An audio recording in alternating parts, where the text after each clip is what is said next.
Everybody's waiting for me to arrive. This is a Saturday song. This is a Chicago song right now because it is so warm here. Does it look like my head is like moving in? Okay, good morning. It's Friday. I love pink.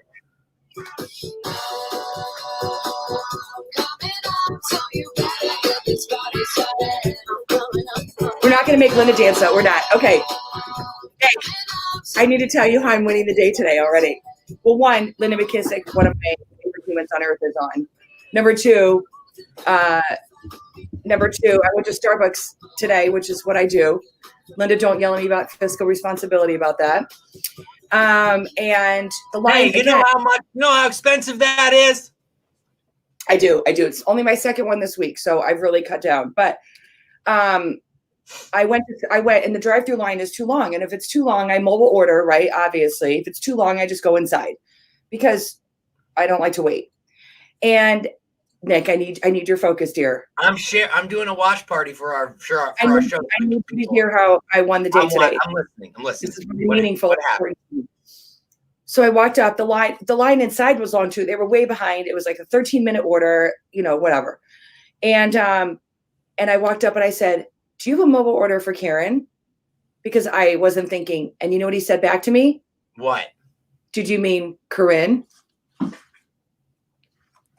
You know what? I love Starbucks baristas because they're so in tune. Like, you know what I mean? I have officially turned him. Can I ask you what? I mean, that's. Oh, so he remembered that you were Caryn. He corrected me and said my name was Caryn. Were you in the store or were you in the drive-thru? Oh my God. Did you listen to anything I just said? Yes. No, I was. You know that I can't. You know that I can't hear you and do so. Now I've done what I need to do. Now I shared the video, and now I can. Let's start over. Turn up the music. Turn up the music. Let's start over. Okay, hey, we're live. What's up? Hey, Caryn, what happened to you at Starbucks yesterday or today? Anything funny? Yeah, I went inside and I told the guy that my name is Caryn for my order, and he goes, "Do you mean Caryn?" Oh my gosh, that is crazy. Officially turned. I've turned it. It's like the Hobbs and Herder experiment from 25 years ago. Like we gave a fake name, and then that's who they chose as their agent. And I have now turned it that Starbucks now knows me as Caryn. So my TikTok this morning, I was like, especially cheerful. So can I tell you what's funny? And you can let me know if this is good or bad. The baristas at my Starbucks know my voice in the drive-thru. That is, well, they have a camera too, Nick. You know that, right? No, they don't. Yes, they do. You know what? You just ruined everything for me. Okay. 2 other things for Friday. One, my tote bag for my Give Where You Live food pantry initiative came in. How cute. So our agents are going to take these around and fill them with food from the sellers that don't want to sell their house, and we're going to get it to the pantries. I think that's a great idea. Did you explain that idea to everyone on the show watching? Yes. Okay. My group has taken over 5,000 listings this year. 5,000. And my thought was our food pantries are like having a major shortage because the kids that are hungry, they're not getting school lunches, school meals, and sellers don't want to move food typically. Like yesterday just happened actually that someone left food behind. And so I thought, why would I not take the food from the sellers and have KW agents who are come from contribution and are giving anyway, get the food and take it to the food pantries that need it. We're in more homes than anybody else in the whole country. Anybody else. So why would we not just be that conduit to make it happen? So I made a tote bag. That's our group. And then I made a tag that we're going to put on the tote bag that says unopened and unexpired items. So I took like 13 food pantries and I made a spreadsheet, of course. Everybody knows me. I'm a spreadsheet queen. And and we're going to take this tag and we're going to tie it to the bag. And then the listing agents can take that to their listing, fill it up, and we are going to feed Mid-American region.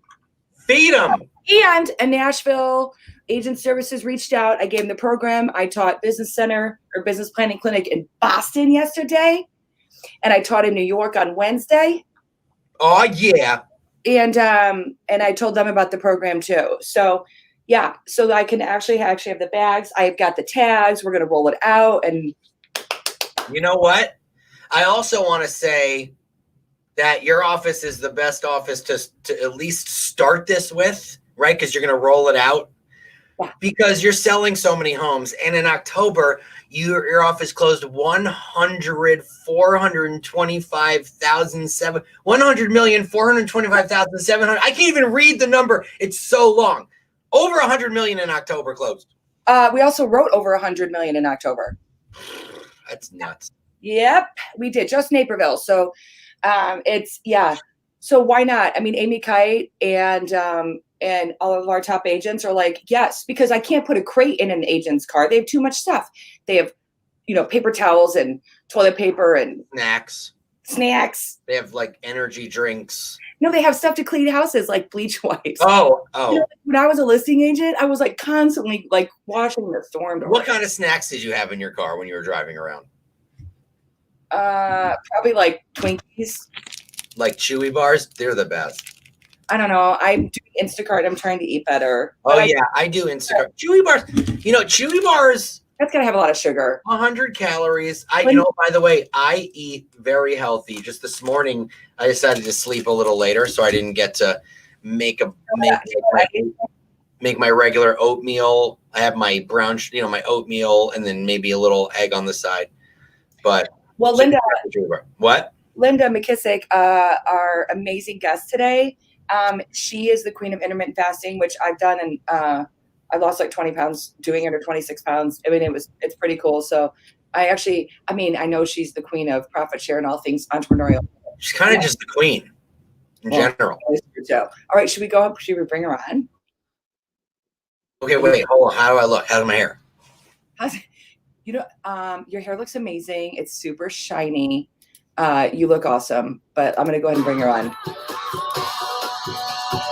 I don't know if she can handle you, Nick. This is a lot. Linda McKissack, welcome. Yay!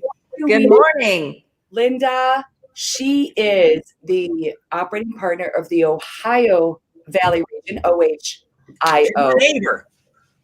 What? Well, I'm in the Michigan, Northern Ohio region. Oh, right. That's okay. So she has a podcast. They have 800 different businesses, which I've gotten to see some of them. You've written so many books. You've helped write Hold. You teach people how to create wealth. You sell over $60 million a year. Like, is there anything that you and your husband, Jimmy, do not do? And I mean, it's a family business for you too, but by the way, the number one profit share earner in the company. Oh, that. Oh.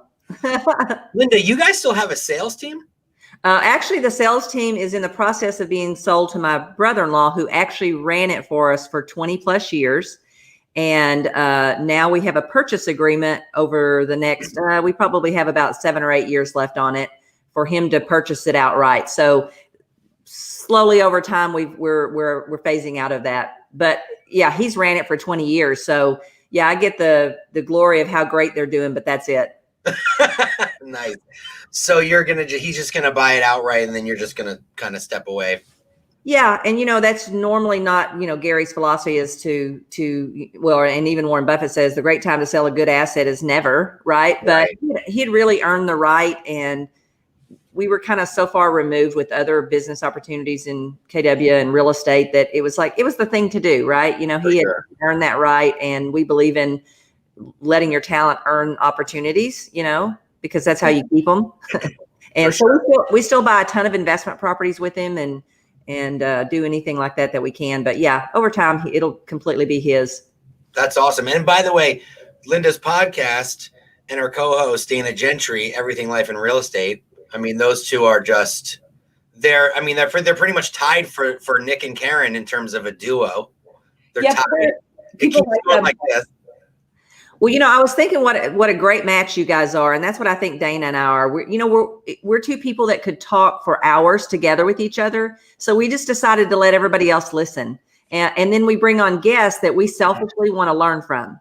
So Well, it's fun, right? So selfish. You guys just had Brendan Kane on, who I recently connected with, and he wrote 1 million followers and the new book Hook Point, and that's so cool that you guys were able to talk to him. Would you guys like? What was your? I have so many takeaways from Brendan, but what was that interview like for you? What did you guys learn?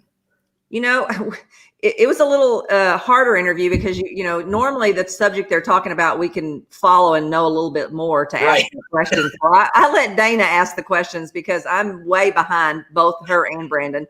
But I just learned that what was the big takeaway for me is everything I use to build my real estate business to a business that you could pass on to someone and it would live beyond you is exactly the stuff he's telling you to do online. Be authentic, bring people into your world, not just talk about the boring, bricks and mortar, that kind of stuff. And so I just said, the cool thing is timeless truths are timeless truths. They just don't change. And so, it can be overwhelming, I think, for a lot of agents because, computer stuff is harder and different. But you know what? All the skills and techniques are the same. So just learn the tools or get someone around you that can do the tools part. And I just thought, if I would just go with my natural instinct and gut on most things about how to market and how to connect with people, it would work, right? You just get a little bit overwhelmed or scary because of the technology piece. You think I'm so far behind, but the truth is no, just use your gut instinct about how to be authentic and bring people into your world and attract the people that you want to be a hero to. For sure. No, it's a great podcast. I love it. So, okay.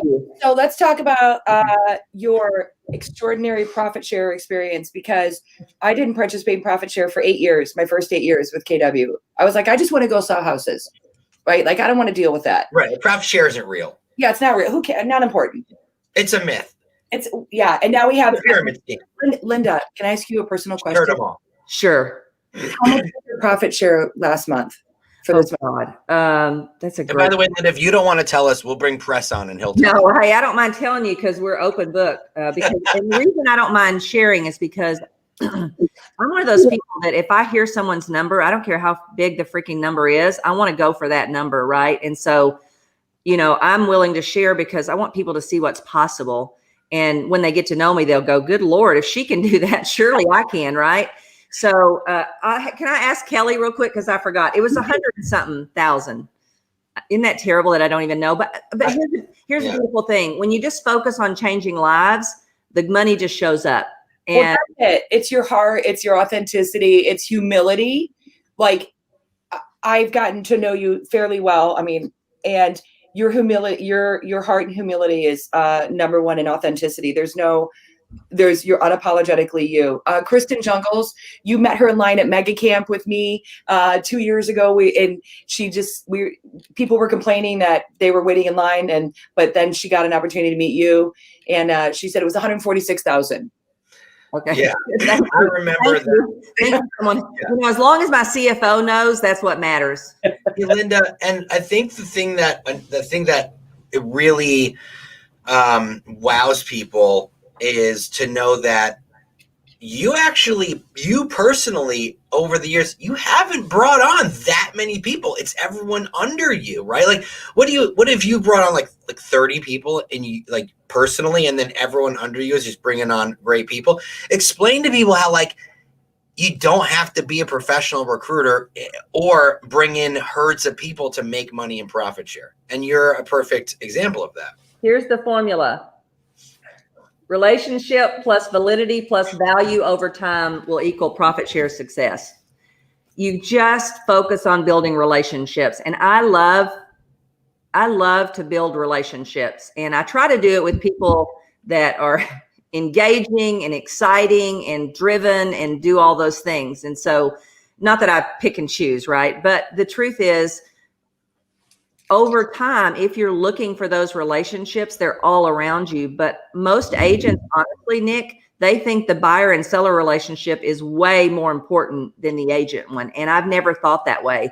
And I've actually made more money off my relationships with agents, real estate agents, than I have with buyers and sellers. And I never once had a buyer and seller look at me with tears in their eyes and say, man, thank you. You changed my life. They said best real estate transaction ever, and we'll tell everybody to use you.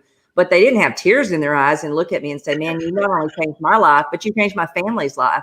Yeah. So it's just way cool when you plug in and follow the formula and do, just make it a part of your day. God didn't give me 46 hours and everybody else 24. He gave us all 24. So how do we do what we're already doing every day and bring agents who would value from that along with us? Well, it's also the right way. It's not about the money. It's about doing the right thing, and the money shows up. And that's an As abundance. you can tell, I don't even know how much the money was. So with Right. Right. But that is the abundance mindset too, is that when you're doing it for the right reasons, it will be there. Well, I have a belief that if you bring value to the world in whatever you're doing, whether it's your real estate business or whatever you're doing, you can't keep the money away. I just believe it's a law that God put in place a long time ago that we just need to wake up and realize. Just wake up and give. One of my friends, Joe Polish, has a great saying that life gives to the giver and takes from the taker. And so just focus on giving and everything else will take care of itself. I want to go back real quick to the point that you made about agents valuing the agent to agent relationship a lot more. And, obviously it's very important to have great relationships with your clients, but you are correct in the fact that, you hear so many stories about co-brokes being just so nasty to people, right? Mm-hmm. And there's really what's the point, right? Like, we all have to work together in the same market. And I firmly believe, and I've been in situations where, you get a multiple offer situation. Yes, the agent on the other side has quite a bit to do with, whether that offer should be accepted by the seller. And and if the agent has a bad reputation and that it's going to be a nightmare deal, right? Those are things that come up in that type of conversation, right? So even that's a reason just to be respectful. Yeah. And there's an opportunity, when people either on the other side don't do the transaction correctly, there's an opportunity that maybe they're not getting the support and the help that they need. And so their value gap is they need more training. Guess who has the best training? Or maybe they're nasty and they haven't realized that it costs you opportunity. I have seen more people walk over opportunity because of the way they treat other people. And they're so afraid about not getting theirs or whatever the reason is, but it's an opportunity, right? Just like they've always said with sellers, when you've got a horrible seller, you usually get the best lessons. And once you can get past that, they're usually become your best seller. They're your raving fan, but to lean into that rather than run away from that is really the opportunity, because, I teach fierce conversations. And one of the best things you can do is have an honest conversation with people. And if I can get close enough to someone and I can point out that is costing them opportunity, I might stand to change their life and enrich our relationship, so. Well, it's because you love them enough. Right. And the truth is,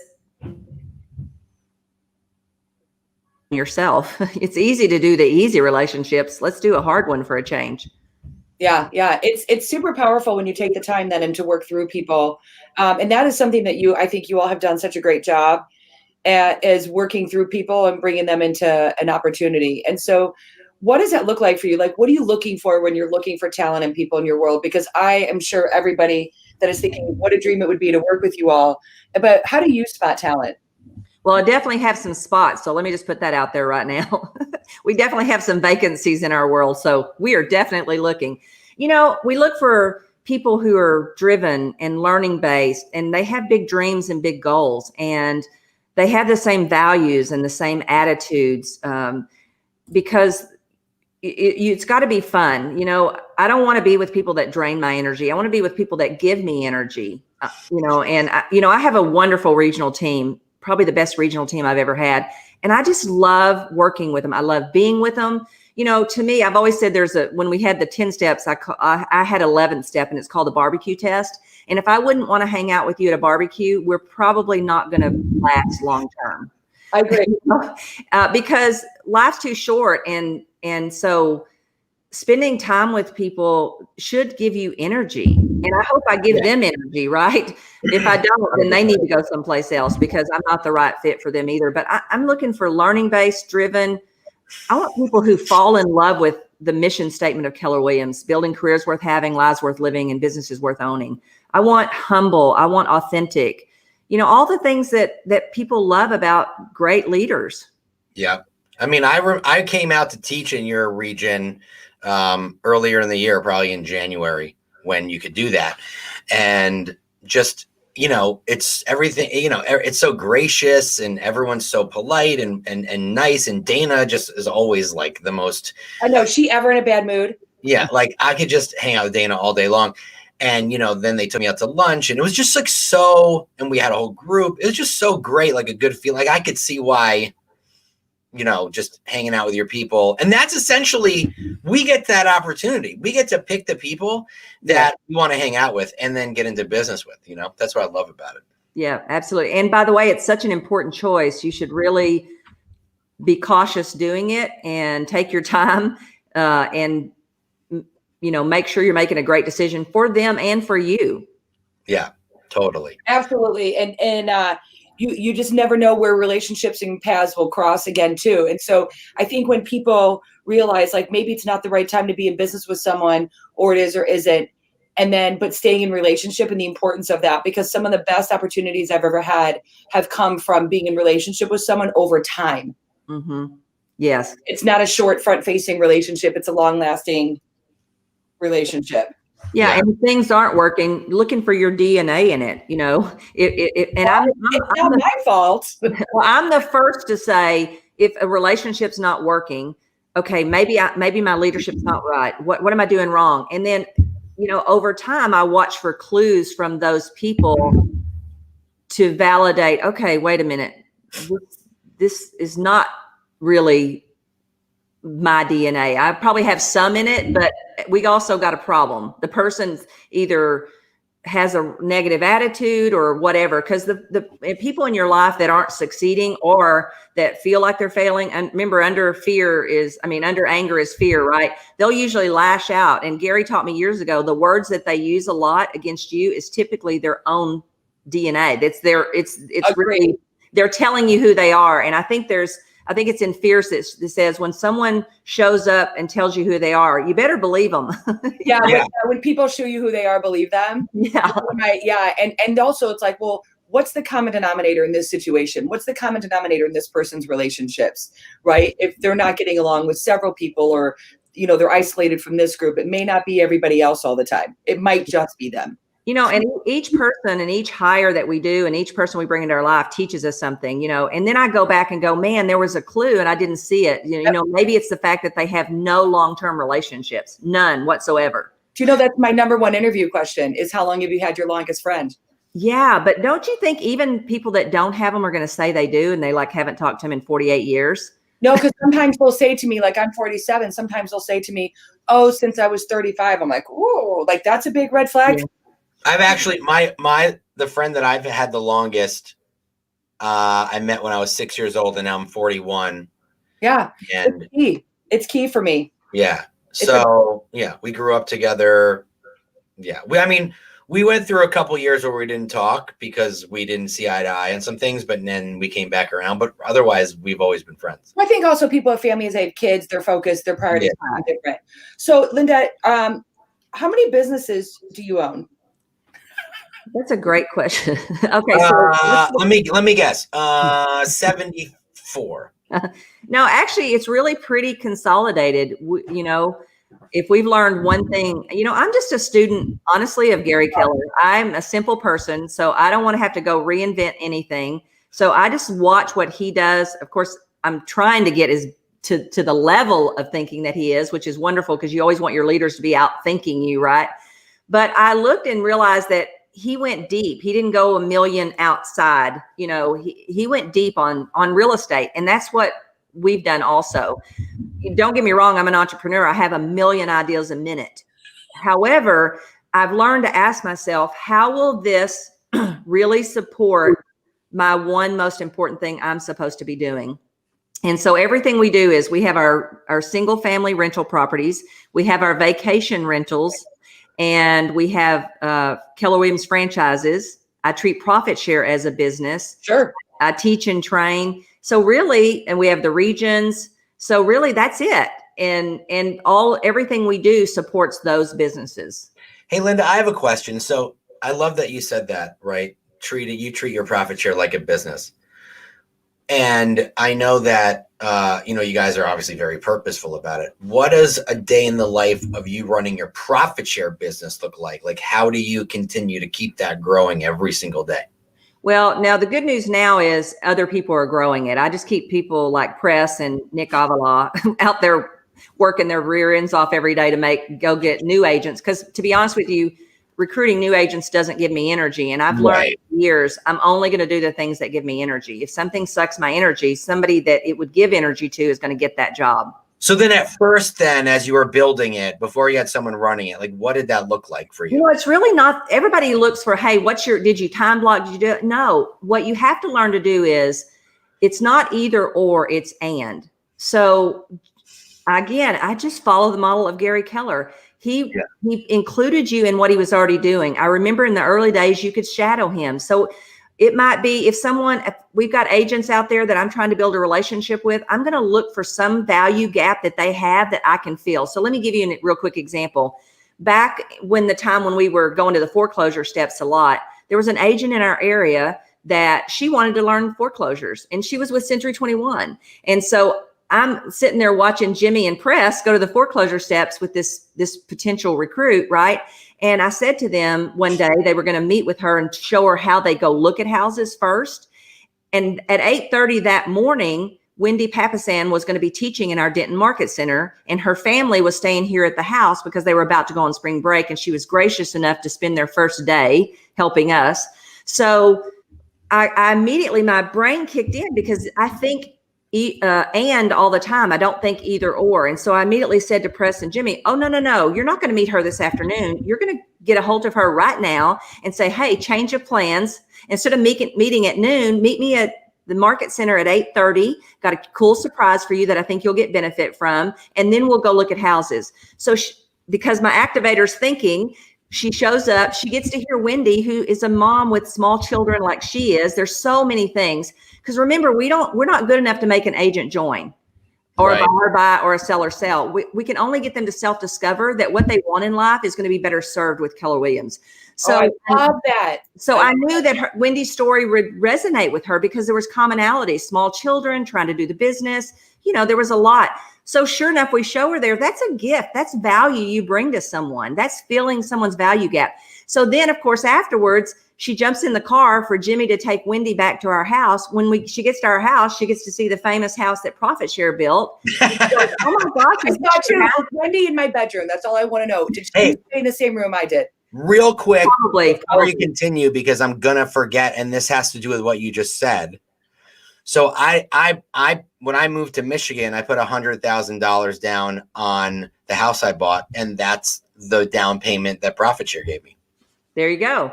And you need to tie Profit Share to something that is emotionally important to you because it is going to matter more. And the people that make the most Profit Share actually separate the money completely from all their other money, and they tie it to something that is emotionally important to them. So anyway, the girl gets out. She goes, is this your house? Can I look? So she goes in, she gets to meet Jay because him and the kids are there. I mean, it was just like a win. Now the girl's with us in one of our market centers, and she's one of our greatest agents. And I feel so good about she's brought value to us and we brought value to her. But you know what's different about that, Linda, is that you are so easygoing about, come on in, this is my house. You're so welcoming and gracious about it. And a lot of people aren't like that. That is just your behavior. It's your natural who you are. Like it's what's ours is yours, and everybody, everything. And I think that's what is you probably made her feel so comfortable that this did feel like a natural attraction to be in alignment. That's a great point. Caryn, my goal is to always make people feel comfortable. Yeah, it's true. I mean, it's true. It's fine. So what has 2020 been for you? And how have you handled it as a leader? Because you do lead a big group, but you personally, how have you gotten through this year? It's interesting. I have my moments when I think I want to feel bad about the year, and I do to some degree, because I know there's a lot of people hurting out there, and I try to do my best to give in places where I really feel like they will feel the need. So congratulations to you, Caryn, for what you guys are doing. I think that's phenomenal. And I'm going to challenge my region to do something very similar, because if you guys can do that and show us the way, then we can do it also and help that many more people. I know, it's so exciting, the opportunity. So I think, the number one thing, and you in the beginning, especially, because I always think it's always hard when people don't know where the bottom is, right? I'm one of those people that I came from the bottom. So the bottom doesn't scare me as long as I can see it. But I remember in every shift that we've ever lived through, it was that moment of when you don't know where the bottom is. You don't know. So our first reaction was to start cutting expenses and doing all those things. But I think once I got over that, I had moments because I'm a goer. I mean, I don't even like to, I travel between Ohio, San Diego, Branson, Missouri, and Denton, Texas all the time. And so all of a sudden when that stopped, there was a missing piece in my life that now I kind of struggled a little bit, like, okay, I don't like to be home. There's a rhythm of when I'm ready to, okay, I got to go do something else. And it's just wired in me. And thank God Jimmy has the same one. He doesn't want to be home all the time either. He wants to go. And so it works well for us. And because that went away, there was a little bit of, I don't like the word no. I hate something you can't do. So that part was hard for me. But to be honest with you, I decided to double down on my fasting and my health. And the one bad thing about always leaving my home is my running partner is here, my trainer is here, my massage therapist is here. All the things that I love to do, and my dry sauna and my red light therapy, all the things that I love to do to rejuvenate were here. And so I just leaned into those, because normally I only get to do them for a couple of weeks and then I'm out of here again. So I think you just lean into what you have and you look for a way to give where you can, because giving takes the focus off you and how you're feeling. And then when I had a blue moment, I would go run with my friend, because I know running gives me what I need to not be down. And I hear stories about her on your podcast, and your relationships with her. And it's really sweet to hear that vulnerability there. So you brought something up, the intermittent fasting. So Dana mentioned once, like my deal is like 16 hours, right? If I get 16 hours is kind of my standard now. But Dana said that sometimes you don't eat for like 2 or 3 days. Tell me about that, because I get hangry. Yeah. Well, 2 or 3 days. Yeah, you will in the beginning. You will very much so in the beginning, because that's your glycogen storage being always full all the time. That's what we do. And I'm so thankful that I got this. I wish I'd have gotten this 30 years earlier, because all of us are uniquely wired. I believe genetically. That's why it's so interesting when Weight Watchers or Atkins or keto or something will work super well for one person, and it doesn't work worth a crap for someone else. So I've been on this journey a long time. Besides building wealth and business and things like that, it's the one topic that they always ask, what do you spend your free time doing? That's what I spend my free time doing, is learning about health and longevity and how do you stay as young as you possibly can for as long as you possibly can. Because who wants to live a long time and be crippled and, old and dementia and all those things. So absolutely. I love that subject. And when I love something, I want to share it with the world, and I want to help other people who are struggling with this. So yes, because of my age and because I have, for whatever reason, genetically, intermittent fasting, people would lose like 20, 30 pounds like that. I didn't do that. For 2 years, I only lost 10 pounds for 2 years. But it controlled an appetite gene that I had. And so I stopped constantly focusing on food, which was miserable. And so I knew it would be a lifestyle. But then I also said, well, I'd still like to lose some weight. So I've just been tweaking it. I did hire a coach, because I believe in coaches. If you're stuck, like Gary says, if you're not hitting your goals, you're missing a person. So I hired an intermittent fasting person, and she just said, just sometimes we see this in people. So she encouraged me to do 36-hour fast. And then once we were trying to shake it up, she had me do a 3-day, and the 3-day was real tough, to be honest with you. I made it probably to the very end of it. And I thought, oh, this is hard. But when you fast and you learn to get those glycogen stores emptied, fasting gets easier and easier. And so it will always be my lifestyle, and I'll just keep tweaking it till I find out what it's going to take to get me where I want to go. Yeah. I mean, I love too that you mentioned coaching. People would say, what does she need? She has a great life. She, gives, she brings opportunities, she works, she takes care of herself. Like, why would she need a coach? And I love that you still have coaches. Oh, and nothing's perfect. Remember, people need to stop comparing their insides to someone else's outsides, because we all have insides. And the truth is, there are things that aren't working that, most of it due to my fault. But, so don't look at someone and think they have it all. And this is back to recruiting. This is the people I love. I love the people that I call untouchables, that when the KW agents look out in the world, they think, man, there's no way that person has a value gap or needs anything, because everybody has value gaps and everybody needs somebody and everybody needs something. So don't do that. Don't compare your insides to someone else's outside. That will cause you, to not reach for your goals and to think that that person's different or whatever. Don't do that, because we could spend this whole podcast and I could tell you all the things that don't work and that I still need to work on, that are hard. But isn't that the best lessons in life are the ones that are difficult? Or I don't consider anything a failure. I consider everything a lesson. I don't have any failures in life. It's just how I live. And to be honest with you, our failures are actually our greatest assets. I was talking yesterday at a real estate conference, and I said, to be honest with you, because the first V in my formula is validity. If you don't have enough validity, people aren't going to open a door to a relationship with you.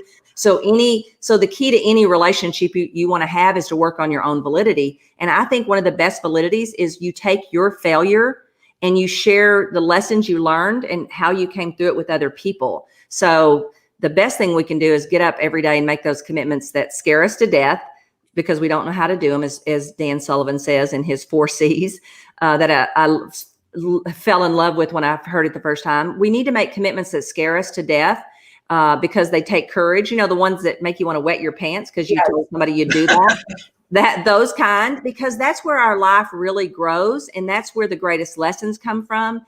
And we get confidence after we accomplish them. And then we can go out and make bigger and stronger commitments that scare us again, right? And so the worst thing we can do is get to a place in life where we're not doing things that scare us on a regular basis. Hey, you want to know? So this is kind of like, this made me think of, and it might sound morbid in a sense, and I'm not like a huge fan of the person that said this quote, Gary Vaynerchuk, but there is one quote that he is known for saying that, and it was actually mentioned again in the Brendan Kane book, Hook Point, where there's a story where a young entrepreneur came up to him on the street and said, Gary, I need some advice. Like, how do I get motivated and get my business off the ground, and so on and so forth. And instead of saying, you're going to do it, you're going to make it, he said, you're going to die. And the reason he said you're going to die is because that's what, when he wakes up every morning, he thinks about losing his family, losing his kids. And while that's morbid, it lights a fire under his ass. Mm-hmm. So you're going to die means, listen, eventually you're not going to be here anymore. What do you want to make of your life? Yes.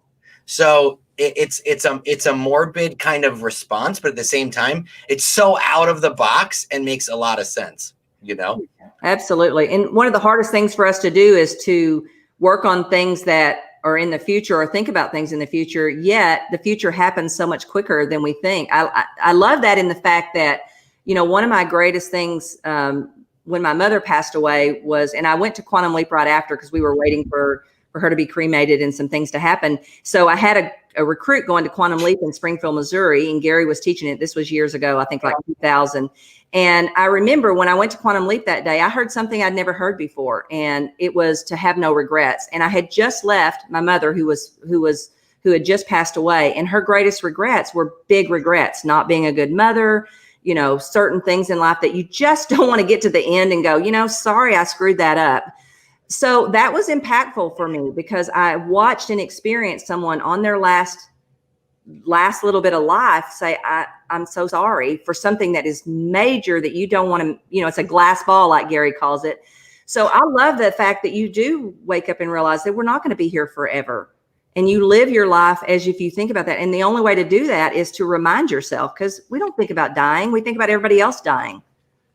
Yeah. And, when we talk about Keller Williams, we talk about legacies worth leaving. We're talking about our profit share, leaving it to our loved ones, and our business, you're leaving it to your brother. Like, these are things that you can hand down that are worth so much, right? Not just monetarily, but they're really meaningful, and they can help people when we're no longer on the planet. So, that's another thing that made me think of it. Linda, hey, so everyone wants to know, because this is Command Your Morning. How do you command your morning every day? When you wake up, what's your routine in the morning look like? What gets you focused?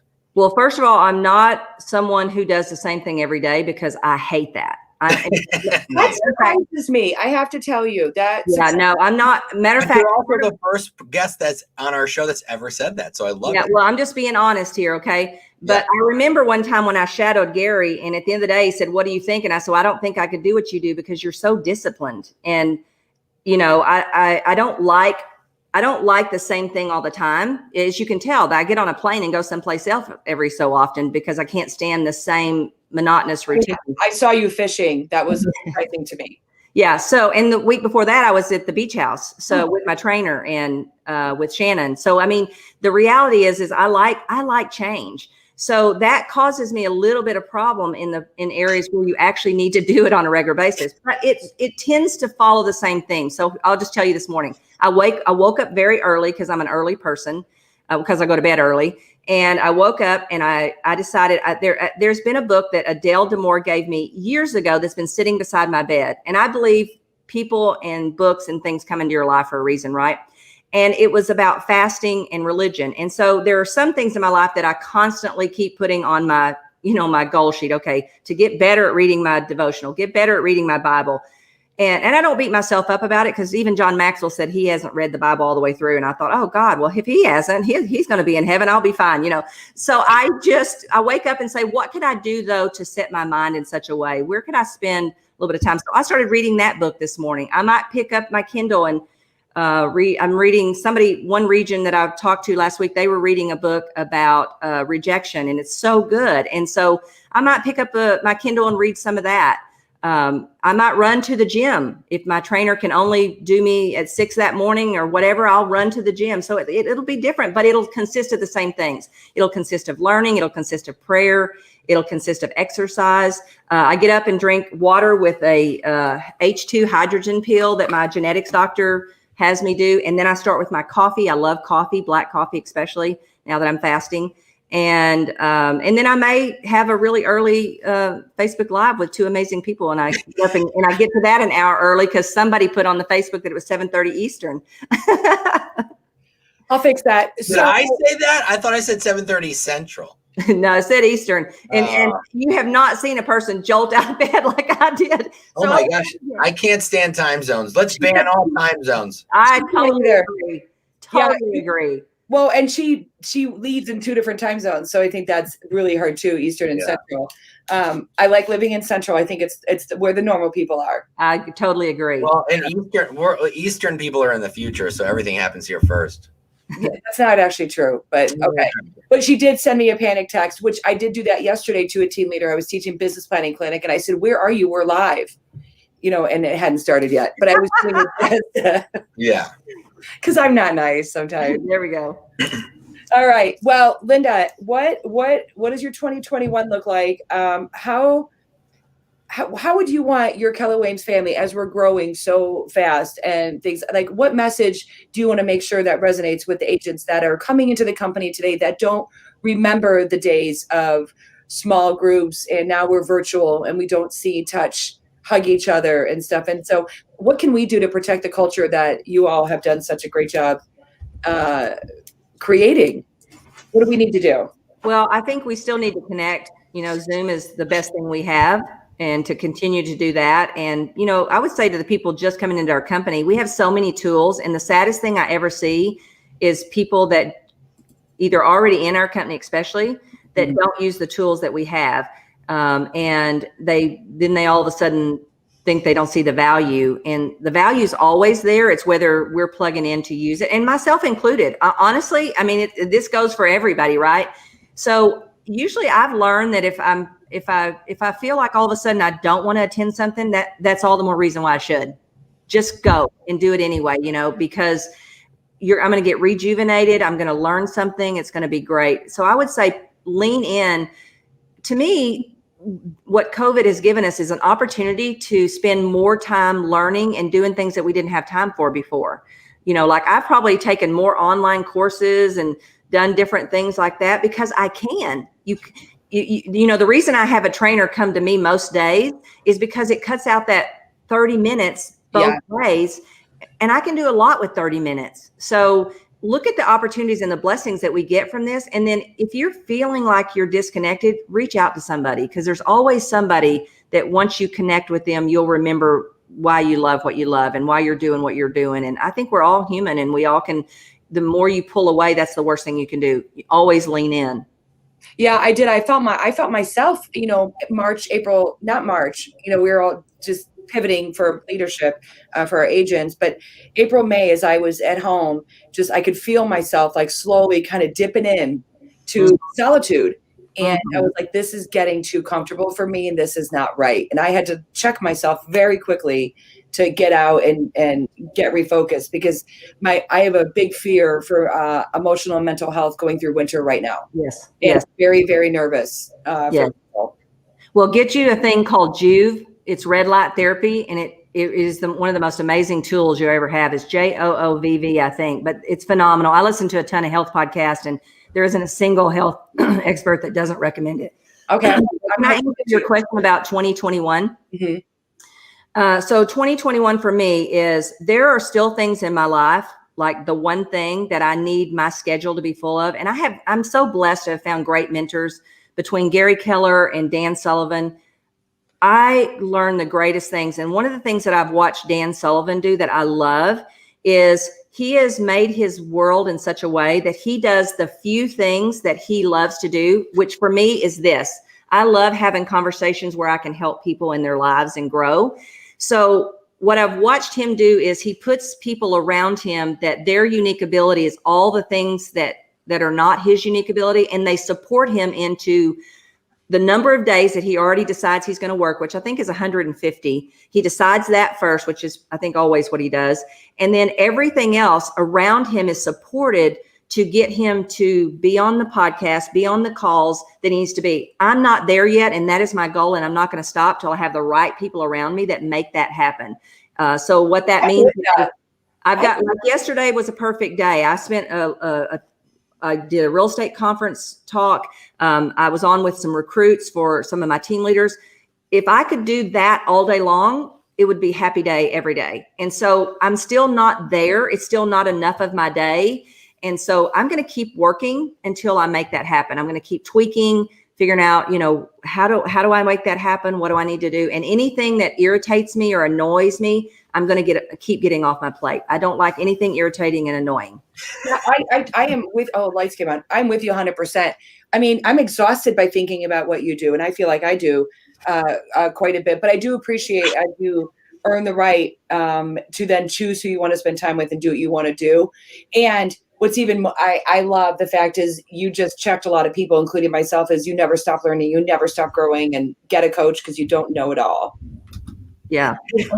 You made a good point. You said, I get exhausting thinking about all you're doing. Well, here's the cool thing. And I've heard Gary say this before. He said, people will say to him all the time, oh, I know you're so busy. And he said, you know what? I just let them believe it, because then but the truth is, when you have people around you all the time, I would probably shock most people. This is why I keep trying to fill my calendar with the things that I love to do, because it's empty a lot. That happens to me all the time. I know you're so busy. I'm like, well, you're important to me, so of course I'm going to take your call. Like, we asked if you could do this. You're like, yeah, of course. You get right back. And I do think it's funny. Like, I know you're so busy. I'm like, well, isn't everybody busy? I mean, right. And I will be busy and fill it with something. But the trick is, how do you keep filling it with the right things and pay attention that you're filling it with just stuff that really is just filling the time and the space. It's not the one thing that you love doing, that you wake up every day, that gives you energy that you could do for the next 25 years. That's the goal. How do I get that day so everything else is off my plate? And by the way, I'm not giving it to people that isn't their one thing, that they don't love doing that. I have a sign on my desk downstairs that says, when you do something you're good at, you cheat someone from doing something you're great at. And I remind myself all the time, because we tend to jump into something that annoys us and irritates us just to get it done. And the truth is that should be our clue to wake up and go, okay, wait a minute. This has got to go off my plate, because it's filling the space of something that would give me tremendous energy if I was doing it. I love that. It's very inspiring. You were inspiring, and thank you for rounding out our leadership week. It's been super fun to have you, and I think. Can I come back every Friday, because you guys are so fun? Listen, Linda. Listen. Linda, listen. You're not listening. My staff says that to me all the time. You're not listening to me. Well, Nick would probably like to replace me with you as his co-host. You and Dana, by the way. He is obsessed with it. Well, we could all four do it. It'd be so much fun. I don't know how anybody'd ever get a word in. We could have you and Dana on together the next available Friday. We can have Jimmy on and not talk like Joel. Like I'm Linda and Joel is Jimmy, and they can sit and not talk. Oh, Dana, no, you know what? That's a big fallacy about Jimmy. And that's why we don't do much together, because we talk over each other. And I'll be like, it's my turn to talk. And he'll be like, that's not true. You get him going, especially about something that, he loves to do, like, doing rent houses and vacation rentals and all that stuff. Oh yeah, he'd go off big time. He wouldn't be. How about Friday, December 4th? We bring you and Dana on together. Oh, let's do it. Dana and I could talk forever. And honestly, we always say the best stuff on our podcast happens before we turn the recording on. Well, that happened to me at Mega Camp. We were backstage, on the screens, right, with a group of us. And that's when I think Press might have been on that one, actually. And that's when we started masterminding, because we were waiting. And so we had a 40-minute mastermind with leaders all around the country and some I'd never met before. And I was like, well, this was worth everything, this mastermind right there. So yes. Yeah. So, somebody said, where can we find or follow you? How do we understand Linda McKissack's life? Well, LindaMcKissack.com has some really cool scorecards that we've created that you can kind of give yourself a score on your wealth building, on your freedom. So go there, because I also have a freedom worksheet that people can do on what's your freedom number, so that we have an idea of where's that number that you're working because you want to, not because you have to. And then I'd love for people to jump on our podcast, Everything, Life, and Real Estate. Love it. Nick posted that. We shared that a little bit. Dana Cadena says Linda. A lot of emojis, so I'm not really sure. Linda and Jim, can you put up Dana's quote? Dana's comment. I don't know that I can see it on here. Oh, it says Linda and Jimmy ! My upline. Oh, yay! Dana Cadena. She has to. Yeah, so I guess that's a good thing with emojis. Yeah. All right, Linda, go make someone else's world today. Thank you for your time. My pleasure. You're inspiring, and I'm grateful to know you. You're outstanding. So thank you guys. Have a great day. Linda, Linda, I can't wait to see the dance you've prepared.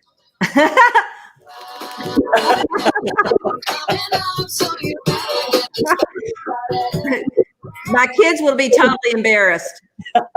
Never could they be. That's Nick and his urban hip hop. There we go. All right, bye everybody. Bye guys. See you. Have a great day.